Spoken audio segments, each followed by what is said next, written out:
Friend, welcome to my channel. আমি doctor Chandrakant. আজ আপনাদের চুল পাকা বা অকালে পেকে যাওয়া তার সমাধান কি, আজকে সে বিষয়ে আলোচনা করব। চুল পাকা সমস্যায় অনেকেই ভুগছেন। ছোট থেকে বড় নানা বয়সে চুল হঠাৎ করে পেকে যায়, তার সমাধান কি, আজকে সে বিষয়ে আলোচনা করব। চ্যানেল যদি নতুন, চ্যানেল সাবস্ক্রাইব করবেন। চলুন শুরু করা যাক।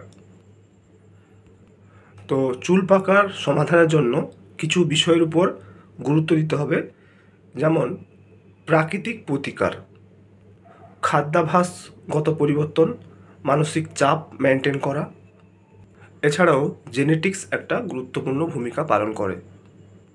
চুল পাকা সমাধানের জন্য চলুন প্রাকৃতিক উপাদানগুলি, প্রাকৃতিক কী কী প্রতিকার সেটা আলোচনা করা যাক। যেমন কালো চা ধুয়ে ফেলে ওটাকে ব্যবহার করতে পারেন, নারকেল তেল ব্যবহার করতে পারেন, কারি পাতা ব্যবহার করতে পারেন, পেঁয়াজের রস ব্যবহার করতে পারেন, অ্যালোভেরা ব্যবহার করতে পারেন, ভৃঙ্গরাজ ব্যবহার করতে পারেন, মেহেদি করতে পারেন এবং কন্ডিশনিং করতে পারেন। তো এই সমস্ত জিনিসগুলো আপনারা কিভাবে ব্যবহার করতে হবে সেটা ভালো করে ব্যবহার করবেন, এবং কোনটা যেটা অসুবিধা হবে জানতে কমেন্ট বক্সে বলবেন, সেটা আমি আলাদা করে আলোচনা করব। তো এগুলো হচ্ছে প্রাকৃতিক প্রতিকার। এবার চলুন খাদ্যাভ্যাসগত কী কী পরিবর্তন করা দরকার।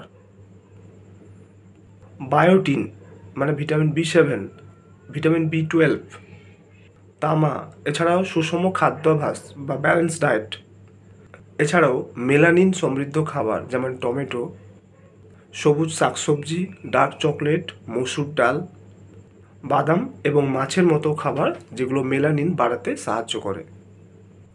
মানসিক চাপ অর্থাৎ মানসিক চাপ কিন্তু অকালে চুল পেকে যাওয়ার কারণ হতে পারে।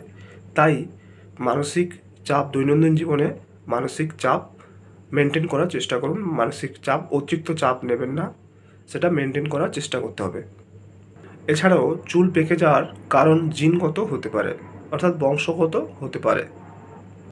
আপনি যদি চুল পেকে যাওয়ার বা অকালে চুল পেকে যাওয়া বা চুল পড়ার ব্যাপারে অতিরিক্ত চিন্তিত হন, তাহলে যে কোনো প্রফেশনাল স্কিন স্পেশালিস্ট বা ট্রাইকোলজিস্ট এদের সঙ্গে পরামর্শ করতে পারেন। তো আজকে জানলেন যে পাকা চুল বা অকালে চুল পেকে যাওয়া তার সমাধানগুলি কী কী, কীভাবে সমাধান করা যায়। আপনারাও যাদের যাদের এই সমস্যায় ভুগছেন এই পদ্ধতিগুলি অ্যাপ্লাই করুন, অবশ্যই ভালো ফল পাবেন। তো আজকের ভিডিও এই পর্যন্ত। চ্যানেল যদি নতুন, চ্যানেল সাবস্ক্রাইব করবেন, ভিডিওটাকে লাইক করবেন। Thank you for watching.